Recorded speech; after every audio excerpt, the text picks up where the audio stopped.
નમસ્કાર વિદ્યાર્થી મિત્રો, કૌશલ્યમ એકેડમીમાં ફરી આપનું સ્વાગત છે. આપણે ધોરણ 12 નામના મૂળતત્વો ભાગ 1 ચેપ્ટર 1નું જે HSC બોર્ડમાં વિભાગ સીમાં જે દાખલા પૂછાય છે એની પ્રેક્ટિસ કરીએ છીએ. કૌશલ્યમ એકેડમીમાં આપ નવા હોય તો ચેનલને સબસ્ક્રાઈબ કરી દેજો, લાઇક કરજો, શેર કરજો અને ખાસ કોમેન્ટ કરજો. વધારે શું વધારા કરી શકાય એમ છે. તો આપણે આજે 7મો દાખલો જોઈએ છીએ. રામ, રહીમ અને ઈશુ એક ભાગીદારી પેઢીના ભાગીદારો છે. તારીખ 1/4/2016ના રોજની તેમની મૂડી અનુક્રમે 60,000, 40,000 અને 50,000 હતી. વર્ષના અંતે નફાની વહેંચણી કર્યા પછી માલુમ પડ્યું કે મૂડી પર 6% લેખે વ્યાજ ગણવાનું રહી ગયું છે. તો ભૂલ સુધારણા નોંધ લખો. આવો દાખલો વિભાગ સીમાં 3 માર્ક્સમાં પૂછાય છે.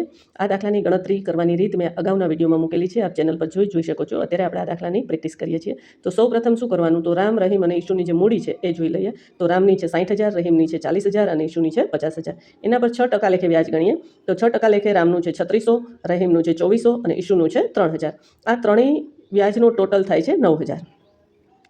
અહીંયા એક વસ્તુ ખાસ ખ્યાલમાં રાખજો, અહીંયા આપણને નફા નુકસાનનું પ્રમાણ આપેલ નથી દાખલામાં ક્યાંય. માટે આપણે નફો કે નુકસાન છે એ સરખા હિસ્સે વહેંચે છે એવું જ માનવાનું રહેશે. જો તમને દાખલામાં ક્યાંય નફા નુકસાનનું પ્રમાણ આપ્યું હોય તો આ 9000 છે નફા નુકસાનના પ્રમાણમાં વેચવાના. પણ અહીંયા આપણને નફા નુકસાનનું પ્રમાણ આપેલ નથી, માત્ર મૂડીનું પ્રમાણ આપેલ છે.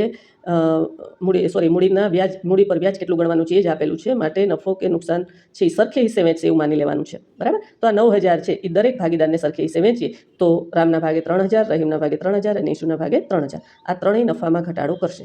બરાબર છે. તો આપણને ખબર જ છે તફાવતની રકમ જે માઇનસ આવે એના ખાતે ઉધાર થાય અને પ્લસ આવે એના ખાતે જમા થાય. તો આપણે જોઈએ તો રામનું મૂડી પર વ્યાજ છે એ 3600 જાય છે, જ્યારે એનો નફાનો ઘટાડો છે એ 3000 થશે, માટે એનું પ્લસ 600 રૂપિયા આવશે. રહીમ છે એનું મૂડી પર વ્યાજ 2400 રૂપિયા છે, જ્યારે એનો ઘટાડો છે નફામાં એ 3000 છે, માટે માઇનસ 600 આવશે. અને ઈશુનું 3000 પ્લસ છે, 3000 માઇનસ છે, માટે કંઈ આવશે નહીં.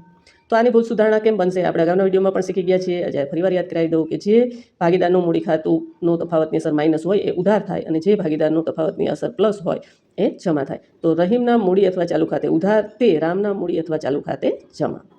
આ પ્રકારના દાખલા વિભાગ સીમાં પૂછાય છે. પ્રેક્ટિસ કરજો. ચેનલ ઉપર અગાઉની રીત પણ બધી આપેલી છે, અગાઉ દાખલા પણ બધા ગણેલા છે. ચેનલ પર જોઈને ચેનલને સબસ્ક્રાઈબ કરજો, લાઇક કરજો અને હાઈપ કરજો. બધા જ વિદ્યાર્થીઓ સાથે શેર કરજો. અસ્તુ.